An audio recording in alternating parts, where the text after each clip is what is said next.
Hello, my name is Jason Baum, and this is my final project for EDU 511 curriculum at Franciscan University. For this final project, I was to analyze, critique, and evaluate one of several provided curriculum. I chose the model curriculum in Ohio for algebra, and this decision was a no-brainer. For the last 14 years, I've taught high school mathematics in Ohio, and during this time I've taught Algebra 1 and Algebra 2, geometry, probability and statistics, and integrated mathematics 1, 2, and 3. Also, for 5 years I've been a college professor in the state of Ohio, and during this time I've taught college algebra, probability and statistics, technical mathematics, and college business math. Over the course of this time, I've gained a wide knowledge of instruction and methods in the field of algebra. During this project, I was to take the model curriculum and break it down into 5 elements. Those elements were foundations, organization, content, assessment, and critique. The first element, foundations. The source of Ohio's model curriculum can be found on the Ohio Department of Education's website. The goal of the model curriculum is to offer strategies for and resources for the teaching of and identify correlations and misinterpretations and relations to the standards for mathematics in Ohio. The target learner for the model curriculum are high school students enrolled in an algebra class. The content were selected standards from the Common Core state standards. The model curriculum did not provide a philosophy or mission statement, nor did it provide credentials or certifications. However, the model curriculum did inform that Ohio is working with multiple states, assessment institutions, and different organizations to create similar content and learning goals. As to what states Ohio is working with, the model curriculum did not mention. However, the curriculum itself did mention which assessment institutions and organization it is in collaboration with. And those institutions and organizations are as follows: Achieve the Core, the Hunt Institute, the Institute for Mathematics Education, Illustrative Mathematics, the National Council of Teachers of Mathematics, the National Council of Supervisors of Mathematics, and the Partnership for Assessment of Readiness for College and Careers, or PARC. The next element was organization. The model curriculum offers a few random standards from the Common Core state standards. However, the model curriculum does not designate whether or not the standards are from Algebra 1 or for Algebra 2, nor does it designate why it only chose a few of them.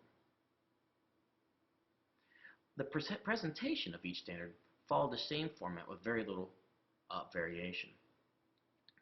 That format was teaching strategies, career connections, resources, common misconceptions, device learners, and connections. The content element. The content of the model curriculum I felt was appropriate for a high school algebra class. No timelines were provided for or level of complexity either by the model curriculum.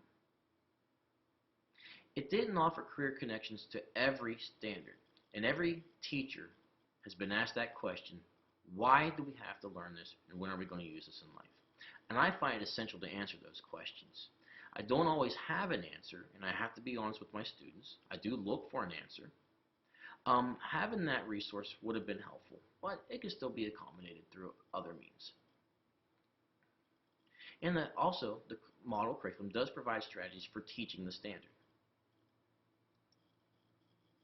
Assessment. Ohio's model curriculum offered no suggestions, rubrics, or criteria for assessing student learning of the presented standards. No mention was made of formative or summative assessments. The model curriculum does, however, mention that Ohio has contracted the Partnership for Assessment of Readiness for College and Careers, or PARC, for the creation and grading of Ohio's new standardized test to determine student graduation. And this is where we need to take caution. As written by Gary Marks in his book, 16 Trends, When high-stakes tests connected to those standards stop the education system in its tracks, lead to public rewards and punishments, and ultimately limit the curriculum to those things that are easily tested, the hack will start to rise. There has been much concern and debate about PARCC testing in the state of Ohio. As to the benefits of this testing or any of the deficits or fallout from the students taking this test, only time can tell. The next element was critique.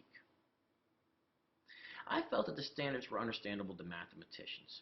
However, if a person was not a mathematician or had a strong background in mathematics, they would not have been able to determine what was being discussed through those standards. Through the teaching strategy, an individual with somewhat familiarity in mathematics may have been able to determine what was going on, may have been able to then decipher the standard. But if no experience or background in teaching of mathematics was there, the standards wouldn't have made any sense to an individual. I felt the content is appropriate for an 8th grade or high school algebra class. I also felt that the content was necessary for student success in algebra classes and in further classes. The only exception I found were the standards concerned with matrices. The standards for algebra in the state of Ohio and for Algebra 2 in the state of Ohio make no mention of matrices whatsoever. So why they were included in Ohio's model curriculum, I do not know. There was no sequencing or continuity for the model curriculum, but nor was it applicable. There was also no way to determine if there was repetition between courses due to the fact that the model curriculum does not designate whether or not the standards are from Algebra 1 or from Algebra 2. Continuing. The learning activities provided in the model curriculum could be useful, but they were not necessary. Any individual with experience teaching mathematics would have already formulated and found the proper and effective activities necessary to teach mathematics. An inexperienced or young mathematics teacher could find these helpful, however. There was evidence of subject integration. One of the best examples I did see in the model curriculum was a connection between a business class and algebra. And the problem concerned itself with determining the bill at the end of the month for a cell phone, taking in consideration the designated monthly payment, and creating an equation that would add into any additional expenses. I felt that this was a great connection between a business class and an algebra class. This was a really good example. To be honest, Ohio's model curriculum for algebra is not an actual curriculum. As mentioned, only a few of the standards were provided, and you don't know if it's for Algebra 1 or for Algebra 2. There was no explanation as to why those standards were used.